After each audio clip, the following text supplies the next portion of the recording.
Okay, anyway. So, beyond technology, there's all these other ways that games are creeping into places we didn't think about. Fantasy football's been around forever. It used to be a nerdly game for nerdly nerds. Now everyone plays it. Your grandmother probably plays fantasy football. Like, everybody is playing it. It's just everywhere. It's a game that leeches off a game. Geocaching. Because it's cooler to go for a walk in the woods when there's a treasure chest at the end. The Simpsons had their 20th anniversary, and Fox said, we're going to do a scavenger hunt. In each of the shows we have this week, we're going to hide a Simpsons reference in every show. Watch all the shows, find the references, and we'll give you a prize. Watching television became a game. DARPA wanted to figure out what are people able to figure out through crowdsourcing, so they made a game. They put these red balloons all over the country and said, let's see who can find them first. And everybody raced to find the red balloons and did DARPA's research for them. Weight Watchers, they have this whole point system, which is very much like a game. And if anybody has the new Ford hybrid car, okay, I got it. It's got a speedometer, and then it's got a gas gauge. And what are those leaves? What the hell is that? The more gas you save, the more the plant grows. They put a virtual pet in your car, and it changes the way people drive. Games have crept out and they're going everywhere. Right? Oh, and so, but now here's a question I'm going to put to you. Who do you think is designing these games? Skilled game designers? No, not really. Just like whoever's there is doing it. Imagine if skilled game designers get a hold of these kinds of things. Lee Sheldon is a great example. He's a game designer, some of you I'm sure know. He's teaching at University of Indiana now. And one of the first things he did was, you know what, this grading system kind of sucks.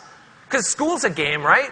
You go, you get scores, you take, and you come out, there's a leaderboard, And he said, I'm going to do this better. He doesn't give out grades for each assignment. He gives out experience points. And you level up through the class. And so class attendance is up. Class participation is up. Homework is turned in often and better because it's a better structure. It's a better system. Imagine when the game designers get a hold of all this garbage. The gas points and the shopping points and your coffee points and your airline points. All these points and points and points. Imagine when they're all designed. And when they can be sensed. And these things start to come together a little bit. Because sensors are what's happening now. That's what's changing things. Natal is going to come out. And it's got cameras. It's going to sense every joint of your body. The DSi is out, and it's got cameras, and no one knows what they're for, but someone's going to figure it out. And technology keeps getting cheaper and cheaper and cheaper, and there's going to be sensors everywhere detecting so many things in your life. And these things are going to be able to be used for gameplay. So, we're moving on a road towards disposable technology. If anyone here ever bought a Furby, right? The Furby costs like $20, $30. It has more technology in it than they used to put a man on the moon. And many people have now thrown out their Furbies because it's kind of dumb and they throw it out. It's disposable technology. We're, before too long, going to get to the point where every soda can, every cereal box is going to be able to have a CPU, a screen, and a camera on board it, and a Wi-Fi connector so that it can be connected to the internet. And what will that world be like? Well, I think it'll be like this. You'll get up in the morning to brush your teeth. And the toothbrush can sense that you're brushing your teeth. And so, hey, good job for you. 10 points for brushing your teeth. And it can measure how long, and you're supposed to brush them for 3 minutes. And you did. Good job. You brushed your teeth for 3 minutes. And so you get a bonus for that. And, hey, you brushed your teeth every day this week, another bonus. And who cares? The toothpaste company, the toothbrush company, the more you brush, the more toothpaste you use, they have a vested financial interest. You go to breakfast, there's the cornflakes. On the back, there's a little web game that you can play. While you eat, instead of reading the back, you play a game while you eat your cornflakes. And you get that, and you get 10 points just for eating the cornflakes. And then it turns out you can see your list of friends who also have cornflakes and the scores that they got because your Wi-Fi and Facebook connected and everything. And so, you get 5 bonus points because you just beat out one of your friends at the cornflakes game. So then you go and you get on the bus. The bus? Why am I taking the bus? You're taking the bus because the government has started giving out all kinds of bonus points to people who use public transportation. And you can use these points for tax incentives. And while you're sitting on the bus riding to work and you're playing your little Tetris and getting a few points here and there, you suddenly remember, I had this dream last night. I had a dream that my mother was dancing with this giant Pepsi can. And then you realize, oh yeah, the REMtertainment system, right? Which is the thing you put in your ear and it can sense when you enter REM sleep. And then it starts putting little advertisements out there to try and influence your dreams. And then you can fill out a little form. It's a test to see if those things came through into your dreams. And if they did, then big points for you, right? And you can use these points at the grocery store or whatever. And you get to work on time. Good job. Excellent. You got to work on time. And you get a special bonus, I don't know, for something else. Maybe because you've been there on time all week. And then there's your office mate. And he's like, check out, I got the new digital tattoo. Right? It's a tattoo that you can change the image because it's got like e-ink in it in your arm. Right? So you can change the image all the time to whatever you want. But a lot of people are using Tattoogle AdSense. Right? And so he's got the ads up and you're thinking, you're really dumb because Tattoogle AdSense has light sensors in it. And so that when your arm is covered, you're not going to get any money from people seeing the ads. And you show them how yours is lower on the arm so it's more exposed, so you get more points for it. And just then, you realize that the two of you have your ads suddenly synchronized just by chance. And so, you say, link sync, and you get 30 points for noticing a link sync that the two of us had that. And he says, Pop-Tarts, because they're both Pop-Tart ads, and the system is listening, and it can tell that we said Pop-Tarts. And then we do high five, because the body electricity sensors can tell when you do a high five. And that's the rule. That's how the game works.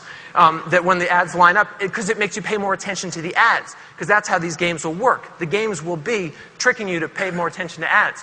So then you go to lunch and you've had Dr. Peppers all week, and so you got to have another Dr. Pepper because you got 10 points, 10 points, 10 points, 10 points, and then you have another one, and there's another one, but there's a special with Dr. Pepper this week. If you have 5 Dr. Peppers in a week, 500 bonus points, so you're definitely going to take advantage of that. And then you got a meeting at another building. It's a half a mile away. And you could take the shuttle over, but you decide, I'm going to walk because the health insurance plan that you're on gives you bonus points if you walk like more than a mile each day. And we can sense that easily, through your digital shoes. And if you get your heart rate up about a certain amount, then you get more bonus points from your health insurance company. So then you're going shopping on the way home, and man, this is like a place you can get a lot of points, and it's really complicated, so you don't figure it out. You let your app figure it out. It looks at all the point systems you have, it looks at what you want, and then it tells you which ones to buy in order to get, ooh, wow, a lot of points, just because I make good choices shopping. And then you get home and your daughter's like, oh, I got my report card. And you're like, oh, good job. You're getting 2,000 points from the state for getting such good grades. And you're getting 5,000 as a parent from the Obama bonus for the good parenting bonus, which you're excited because you can use that as tax relief. And then you say, hey, wait a minute. Did you practice your piano? And she's like, yeah, I practiced my piano. Well, what score did you get? He's like, oh, well, I got 150,000. 150,000, that's the best you've ever had on that particular sonata. That's 9,000 points given by the Arts Council for your scholarship fund. So, go you, right? And then you go and watch television, and I don't even want to talk about this. It's just points. Because there's eye sensors, right, that can tell when you're watching the ads. So you want to watch the ads, certain ads especially, because you're going to get points for them. And your remote has a little screen on it and with a little camera, so you can kind of be live chat with other people are watching the show, and you play all these games, and you get all these points while you watch television. That would be a very natural thing to do. Then finally, the day's over. You're going to bed. You sit down with your new Kindle 3.0, which of course has the eye tracking sensor in it that can tell what you've read and how much you've read of the book. And it's important to read the whole book because then if you leave a review on Amazon, you'll get super bonus points if it knows you read the whole book through. And as you finish the book, you're very surprised. Oh, did I mention that Microsoft acquired Amazon a couple of years back? But they did. And you get an achievement unlocked. This thing's been tracking you for 20 years. You've finished 500 novels. And this is like a big achievement, and you're thinking, I'm really embarrassed that my 500th novel was this dumb Star Trek novel that I'm reading. Because I'm going to remember that forever. And then you start thinking about all these achievements and points and things, and realizing that, you have no idea what books your grandparents read or where they went on their daily basis, but these sensors that we're going to have on us and all around us and everywhere are going to be tracking and watching what we're doing forever. And our grandchildren will know every book that we read. That legacy will be there, will be remembered. And you get to thinking about how, wow, is it possible maybe that since all this stuff is being watched and measured and judged, that maybe I should change my behavior a little bit and be a little better than I would have been? And so it could be that these systems are just all crass commercialization and it's terrible, but it's possible that they'll inspire us to be better people if the game systems are designed right. Anyway, I'm not sure about all that, but I do know this stuff is coming. Man, it's got to come. What's going to stop it?